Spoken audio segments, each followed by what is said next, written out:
हरे कृष्णा भक्तों, राधे राधे। स्वागत है आपका हमारे YouTube चैनल पे। आज हम गीता के 60 अध्याय से 12वां श्लोक सुनेंगे।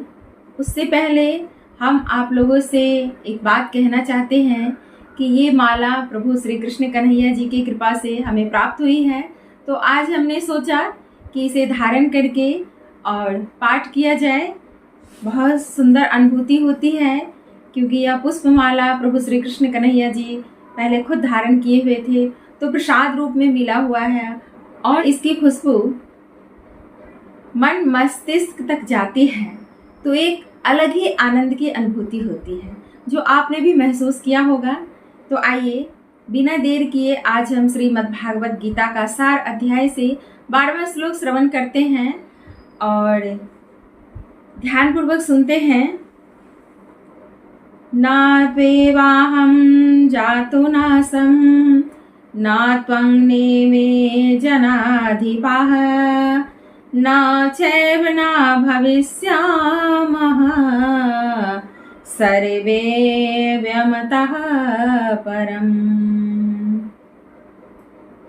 ऐसा कभी नहीं हुआ कि मैं न रहा हूँ या तुम न रहे हो, अथवा ये समस्त राजा न रहे हो, और न ऐसा है कि भविष्य में हम लोग नहीं रहेंगे।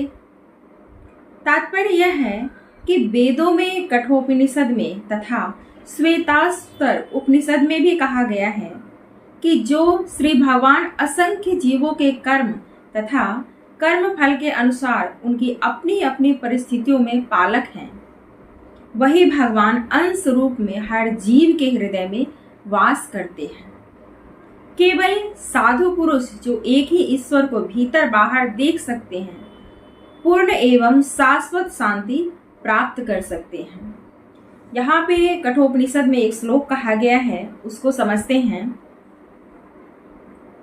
नित्यो नित्यानां चेतनस्तनानां एको बहुनां यो विदधाति कामान् तमात्मस्थं येनुपश्यन्ति धीरास्तेषां शान्ति शाश्वती नेत्रेषाम्। जो वैदिक ज्ञान अर्जुन को प्रदान किया गया, वही विश्व के उन समस्त पुरुषों को प्रदान किया जाता है जो विद्वान होने का दावा करते हैं, किंतु जिनकी ज्ञान राशि न्यून है। भगवान यह स्पष्ट कहते हैं कि वे स्वयं अर्जुन तथा युद्ध भूमि में एकत्र सारे राजा, शाश्वत प्राणी और इन जीवों के बद्ध तथा मुक्त अवस्थाओं में भगवान ही एकमात्र उनके पालक हैं। भगवान परम पुरुष हैं तथा भगवान का चीर संगी अर्जुन एवं वहां पर एकत्र सारे राजागण शाश्वत पुरुष हैं। ऐसा नहीं है कि ये भूतकाल में प्राणियों के रूप में अलग अलग उपस्थित थे, और ऐसा भी नहीं है कि ये शाश्वत पुरुष बने नहीं रहेंगे। उनका अस्तित्व भूतकाल में था और भविष्य में भी निर्वाण रूप से बना रहेगा। अतः किसी के लिए शोक करने की कोई बात नहीं है। यह मायावादी सिद्धांत की मुक्ति के बाद आत्मा माया के आवरण से पृथक होकर निराकार ब्रह्म में लीन हो जाएगा और अपना अस्तित्व खो देगा। यहाँ पर परम अधिकारी भगवान श्री कृष्ण द्वारा पुष्ट नहीं हो पाता, न ही इस सिद्धांत का समर्थन हो पाता है कि बद्ध अवस्था में ही हम अस्तित्व का चिंतन करते हैं।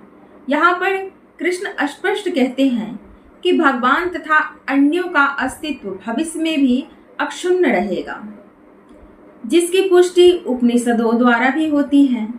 कृष्ण का यह कथन प्रामाणिक है, क्योंकि कृष्ण मायावश नहीं है। यदि अस्तित्व तथ्य न होता तो फिर कृष्ण इतना बल क्यों देते, और वह भी भविष्य के लिए। मायावादी यह तर्क कर सकते हैं कि कृष्ण द्वारा कथित अस्तित्व आध्यात्मिक न होकर भौतिक है। यदि हम इस तर्क को कि अस्तित्व भौतिक होता है स्वीकार कर भी ले, तो फिर कोई कृष्ण के अस्तित्व को किस प्रकार पहचानेगा? कृष्ण भूतकाल में भी अपने अस्तित्व की पुष्टि करते हैं और भविष्य में भी अपने अस्तित्व की पुष्टि करते हैं।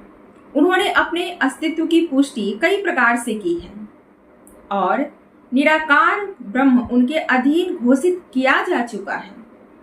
कृष्ण सदा सर्वदा अपना अस्तित्व बनाए रहे हैं। यदि उन्हें सामान्य चेतना वाले सामान्य व्यक्ति के रूप में माना जाता है तो प्रामाणिक शास्त्र के रूप में उनकी भगवत गीता की कोई महत्ता नहीं होगी। अब आप यहाँ पे ध्यान देने योग्य बात है कि एक सामान्य व्यक्ति मनुष्यों के 4 अवगुणों के कारण श्रवण करने योग्य शिक्षा देने में असमर्थ रहता है, लेकिन गीता ऐसे साहित्य से भी ऊपर है। कोई भी संसारी ग्रंथ गीता की तुलना नहीं कर सकता। श्री कृष्ण को सामान्य व्यक्ति मान लेने पर गीता की सारी महत्ता चली जाती है, क्योंकि श्री कृष्ण सामान्य नहीं है। और रही बात इतने सारे उपद्रव हो रहे हैं तो भगवान आपको बचाने नहीं आएंगे। यही गीता है, यही ज्ञान है। ज्ञान और कर्म वही आपको बचा सकती है, न कि आप इतने पहुंचे हुए संत महात्मा पुरुष हैं जिनको बचाने के लिए भगवान स्वयं श्री कृष्ण यहाँ पधारेंगे। वो ये गीता रूपी ज्ञान छोड़ कर गए हैं। उसका अध्ययन करने से हम बच सकते हैं। इस भव सागर से, इस संसार रूपी माया मोह से हम बच सकते हैं। मायावादियों का तर्क है कि इस श्लोक में वर्णित द्वैत लौकिक है और शरीर के लिए प्रत्युक्त हुआ है, किंतु इसके पहले वाले श्लोक में ऐसी देहात्म बुद्धि की निंदा की गई है। एक बार जीवों को देहात्म बुद्धि की निंदा करने के बाद यह कैसे संभव है पुनः शरीर पर उसी व्यक्ति को दोहराते हैं, यानी उसी बात को दोहराते हैं। किस प्रकार, आइए श्रवण करते हैं। अतः यह अस्तित्व आध्यात्मिक आधार पर स्थापित है और इसकी पुष्टि रामानुजाचार्य तथा अन्य आचार्यों ने भी की है। गीता में कई स्थलों पर इसका उल्लेख है कि यह आध्यात्मिक अस्तित्व केवल भगवत भक्तों द्वारा ज्ञेय है। जो लोग भगवान श्री कृष्ण का विरोध करते हैं उनके इस महान साहित्य तक पहुंच नहीं हो सकती, कभी नहीं पहुंच सकते। वो अभक्तों द्वारा गीता के उपदेशों को समझने का प्रयास मधुमक्खी द्वारा मधु पात्र चाटने के सदृश है।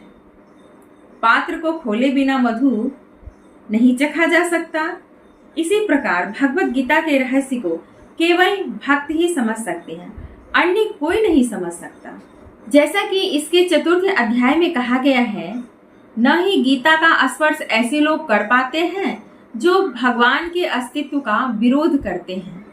अतः मायावादियों द्वारा गीता को व्याख्या मानो समग्र सत्य का सरासर भ्रामक निरूपण है। भगवान चैतन्य ने मायावादियों द्वारा की गई गीता को व्याख्याओं को पढ़ने का निषेध किया है और चेतावनी दी है कि जो कोई ऐसे मायावादी दर्शन को ग्रहण करता है वह गीता के वास्तविक रहस्य को समझ पाने में असमर्थ रहता है। यदि अस्तित्व का अभिप्राय अनुभवगम्य ब्रह्मांड से है तो भगवान द्वारा उपदेश देने की कोई आवश्यकता नहीं है। आत्मा तथा परमात्मा का द्वैत शाश्वत है और इसकी पुष्टि वेदों द्वारा होती है, जैसे कि ऊपर लिखा गया है। आज हमने ये समझा है कि गीता को वही पढ़ सकता है जो सात्विक है, जिन्हें भगवान श्री कृष्ण में आस्था है, जो भगवान श्री कृष्ण को सामान्य पुरुष या सामान्य मनुष्य नहीं समझता है, वही गीता का अध्ययन कर सकता है और गहराई से अध्ययन कर सकता है। आप अभी तक हमारे वीडियो में नहीं देखे होंगे तो प्लीज फर्स्ट वीडियो हमारा ये जरूर देख लीजिएगा। उसमें बताया गया है कि गीता को कितनी बार पढ़ने से समझ आती है, क्योंकि अगर हम एक बार अध्ययन करेंगे तो नहीं आएगा समझ। बार बार अध्ययन करना पड़ता है गीता को और बार बार इस सागर से ऐसी अनोखी बातें निकलेगी जो हमें जीने की राह सिखाती है। तो इस भवसागर से बचने के लिए गीता का अध्ययन और श्रवण बहुत जरूरी है। मिलते हैं नेक्स्ट श्लोक में, क्योंकि कल का श्लोक रहेगा हमारा 13वां श्लोक कल हम श्रवण करेंगे। अभी तक आपने चैनल को सब्सक्राइब नहीं किया तो प्लीज़ चैनल को सब्सक्राइब कर लीजिएगा और वीडियो पसंद आए अपने दोस्तों के साथ जरूर शेयर कीजिएगा, क्योंकि चलते फिरते गीता का श्लोक हम श्रवण कर सकते हैं और एक एक श्लोक का अर्थ भी हम समझ सकते हैं। मिलते हैं नेक्स्ट वीडियो में, तब तक के लिए जय श्री कृष्णा, राधे राधे।